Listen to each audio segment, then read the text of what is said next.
दोस्तों एकदम सिंपल जुबान में समझाऊं तो वक्फ बोर्ड एक ऐसा संगठन, ऐसा ट्रस्ट है जिसमें मुसलमानों द्वारा वक्फ की गई यानी दान या चैरिटी की गई प्रॉपर्टी का रख रखाव किया जाता है। वक्फ बोर्ड के अंडर मूवेबल और इमूवेबल दोनों तरह की प्रॉपर्टीज आती हैं। मूवेबल मतलब पैसे, शेयर्स, बर्तन या अनाज वगैरह, और इमूवेबल प्रॉपर्टी मतलब घर, जमीन, मस्जिद, मदरसे वगैरह। वक्फ बोर्ड के अंडर सिर्फ मुसलमानों द्वारा दान की गई ही प्रॉपर्टी शामिल की जाती है। ये बात ध्यान रखिएगा। जब कोई मुसलमान अल्लाह की राह में लोगों की खिदमत की नीयत से कोई प्रॉपर्टी वक्फ करता है तो उस प्रॉपर्टी की जिम्मेदारी वक्फ बोर्ड उठाता है। दान की गई या वक्फ की गई जमीन पर हॉस्पिटल, स्कूल, कॉलेज, मस्जिद, मदरसे, कब्रिस्तान, मुसाफिर खाना कुछ भी बनाया जा सकता है, बशर्ते कि वो जरूरतमंदों, गरीबों के काम आना चाहिए। फिर चाहे वो जरूरतमंद लोग किसी भी धर्म के हो सकते हैं।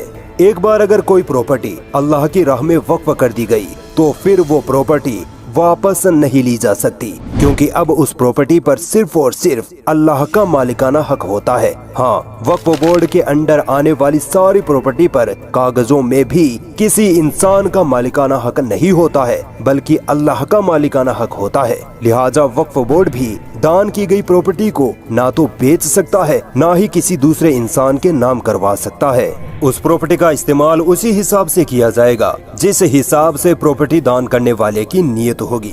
नीयत हॉस्पिटल बनाने की होगी तो हॉस्पिटल बनेगा, नीयत मस्जिद बनाने की होगी तो मस्जिद ही बनेगी। हाँ, कुछ वक्फ प्रॉपर्टीज ऐसी होती हैं जिनको वक्फ बोर्ड लीज पर या किराए पर भी दे सकता है ताकि उससे आमदनी हो सके, जैसे दुकानें वगैरह।